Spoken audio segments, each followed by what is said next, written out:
Hi, I'm Patrick Maloney. This is Jane Sims. We're reporters with the London Free Press and lfpress.com, and we're at the London courthouse where former London Mayor Joe Fontana has been sentenced for 3 crimes dating back to 2005 when he was a Liberal MP. Jane, walk us through the particulars of the sentencing. Well, Mr. Fontana is not going to real jail today, but he has been told that he must serve 4 months at home under house arrest, followed by 18 months probation. In that order, he was ordered to complete 150 hours of community service with London, Ontario charities. The former mayor, who of course resigned after his conviction last month, had this to say to reporters after his sentencing. Well, I'll continue to live in the City of London. I'm 64 years old. I've got a lot more to offer. As I said, I'm going to have to live with this for the rest of my life. But I got a lot more to offer. Thank you.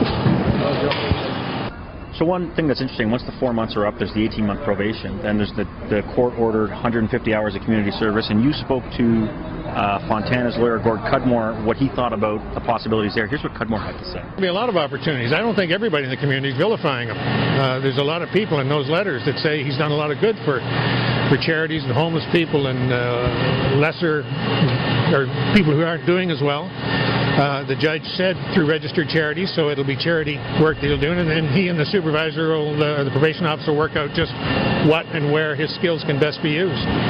What are some of the implications, the very real-life implications for Joe Fontana now that he's a convicted criminal? Once the sentence is over, he puts this behind him. Things like travel restrictions, that's a portion of this, isn't it? Well, he is now a man with a criminal record, and all the things that go along with a criminal record is something that Joe Fontana is going to have to learn to live with. One of the things is that he could have some problems crossing the border. Breach of trust by a public official is deemed to be a pretty serious offense and may not be looked on kindly by border officials.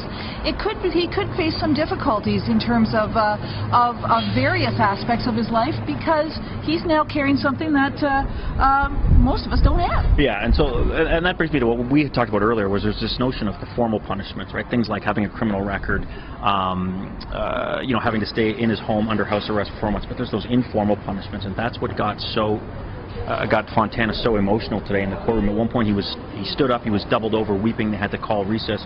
This was when it was mentioned that his mother Pearl had died of cancer in 2005, right around the time that these crimes were committed.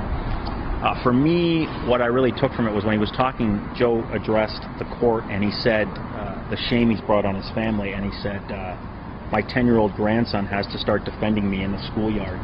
And I thought, wow, what can you do? What can the courts do that's worse than that? Did anything like that jump out at you today? Well, I think that Justice Thomas talked about certainly the media scrutiny over the past 2 years, and Gord Cudmore talked about that as well, that the kind of punishment that Mr. Fontana has endured since the allegations came forward is something I don't think that we can really get a complete handle on without going through it ourselves. Yeah, I think ultimately there's some thought that this is a pretty light sentence. 4 months house arrest, pretty light, but it's not the only punishment. Of course, there's those ones that you can't really measure. That's not to say that there aren't many critics who say this should have been more handed down by the judge today. So today's events closed the loop on what began with investigative reporting by Free Press reporter Chip Martin. That led to an RCMP investigation, which resulted in the charges, and then there was the trial earlier this spring, and last month the conviction on 3 charges. Fontana has now been sentenced. On behalf of Jane, I'm Pat. Please stay with lfpress.com for ongoing updates from the courthouse and on Joe Fontana's future.